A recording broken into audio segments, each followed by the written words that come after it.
ជំរាបសួរបងប្អូនអរគ្នាថ្ងៃនេះខ្ញុំបាទហើយមានវីដេអូមួយគឺថតដែលវិហារដែលកសាងហើយយូរដែរហើយបាទមើលទៅកសាងស្អាតណាស់បងប្អូនតាំងពីក្បាច់ចម្លាក់ជាងគឺថា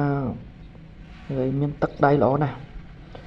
តាំងពីក្បាច់ទៅតាមសសរអញ្ចឹងណាបងប្អូនណាជាងនេះខាងចំហៀងបងប្អូនទស្សនាមើលហើយក្បាច់ចម្លាក់អីគឺថាជាងគឺសម្រាងណាស់តែគាត់ថានេះមិនតន់ហើយជាស្ថាពរទេហើយខាងនេះជាដងតុងបងប្អូនមើលណាដងតុងនោះហៅយូរដែរហើយនេះមើលពីខាងកើតទៅវិញបងប្អូនទស្សនាមើលការហើយជាងគាត់ឆ្លាក់មានក្បាច់មានអីតំត្រូវស្អាតណាបងប្អូននេះមើលពីខាងកើតទៅវិញគឺថាដងមើលពីខាងកើតមុខព្រះវិហារបងប្អូនមើលខ្ញុំស៊ូមមើលគឺស្អាតណាបងប្អូនអើយមើលទៅក្បាច់គឺថាអែមមែនតើសូម្បីមើលក្បាច់តាំងពីដងតុងបងប្អូនមើលគឺថាស្អាតណាស់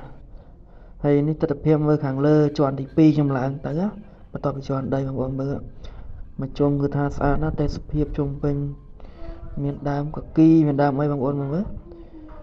គឺស្អាតណាស់បងប្អូនហើយបន្ទាប់មកខាងក្នុងម្ដងមានព្រះមានអីបងប្អូនមើលក្បាច់តាមសសរគឺថាស្អាតណាស់បងប្អូនហើយជាងគាត់មានទឹកដៃល្អមើលក្បាច់តាមណាបងប្អូនខ្ញុំថតឲ្យមើលគឺថាក្បាច់តាមសសរក្រោមសសរលើចឹងគឺជាងមានតែថាទឹកដៃល្អបានគាត់ធ្វើស្អាតចឹងបងប្អូននេះក្បាច់តាមហើយផ្លូវចេញតាមសសរនេះបងមើលជាងបងប្អូនមើលគាត់វាយពុំនេះទៅតែវាយខ្លួនឯងទេបងប្អូនមិនមែនទិញក្បាច់ពីគេមកទេគឺជាងគាត់ចេះឆ្នៃជាអីមកអែមមកគាត់ដែរណាហើយមើលតាមសសរមើល